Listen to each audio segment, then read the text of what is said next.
March 11 2008 மாலை செய்தித்தாளர் அங்கேலா விட் மற்றும் அவரது கேமிரான் ஸ்காட் பெர்கிவல் லாஸ் ஏஞ்சல்ஸ் தீத்துறையின் இரவு மாற்றத்தில் அவர்களின் அறிக்கையை படப்பிடிப்பு செய்கிறார்கள்.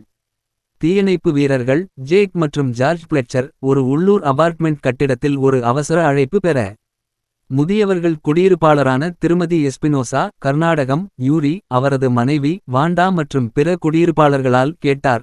லாரன்ஸ் பெர்னார்ட் மற்றும் அவரது ரூம்மேட் சாடி ராண்டி கேத்தி மற்றும் அவரது மகள் பிரையன் மற்றும் குடியேற்ற ஜோடி நாடாட் மற்றும் ஜிவாரி. போலீஸ் அதிகாரிகள் டேனி மற்றும் ஜேம்ஸ் உடன் நுழைந்தனர். அவர்கள் ஒரு ஆக்கிரமிப்பு எஸ்பினோசா தாக்கப்பட்டனர். யார் ஜேம்ஸ் மற்றும் பிளெட்சர் கடித்தவர். டேனி அவளை கீழே சுட்டுவிடுகிறான்.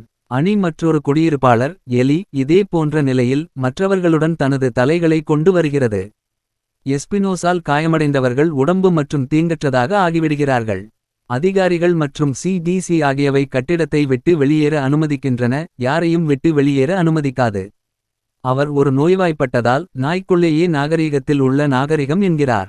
லாரன்ஸ் அறைகள் போன்ற அறிகுறிகளை அங்கீகரிக்கிறது. அங்கேலா ஸ்காட் பெர்னார்ட் மற்றும் சதா ஒரு மரணத்தை நொறுக்கி ஒரு மரணம். அவர்கள் எலிசால் தாக்கப்பட்டனர் மற்றும் ஸ்காட் தன்னை சுய பாதுகாப்பு என்று வலியுறுத்துகிறார். டி மேத் சூட்ஸ் அணிந்திருக்கும் சிடிசி அதிகாரிகள் கட்டடம் மற்றும் ஜேம்ஸ் கட்டட மற்றும் அதிகாரிகள் மற்றும் ஒரு லாரன்ஸ் ஒன்றை தாக்கும். ஸ்ரீதி தியானம் சென்னை நிர்மாணத்தை சி பிரையன் தப்பிச் செல்வதற்கு முன் தாயார் கடித்தாள்.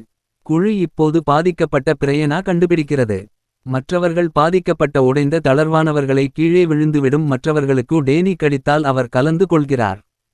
கேத்தி கொல்லப்பட்டார் மற்றும் நாட்ஃப் மற்றும் ஜிவாரி ஆகியவை லாரன்ஸ் மூலம் பாதிக்கப்பட்டுள்ளன. மீதமுள்ள குழு ஒரு அறையில் மாடியில் தங்களை பூட்டுகிறது. ஆனால் இன்ஸ்பெக்டர் மற்றும் சாடி இரண்டையும் கடித்தது. பெர்னார்ட் கட்டிடத்தை தப்பிக்க முயற்சிக்கிறது. ஆனால் வெளியே ஒரு துப்பாக்கி சுடும் மூலம் கொல்லப்பட்டார். யூரி சாக்குகளை இணைக்கும் அடித்தளம் ஒரே வழி இருக்கலாம் என்று யூரி விளக்குகிறது.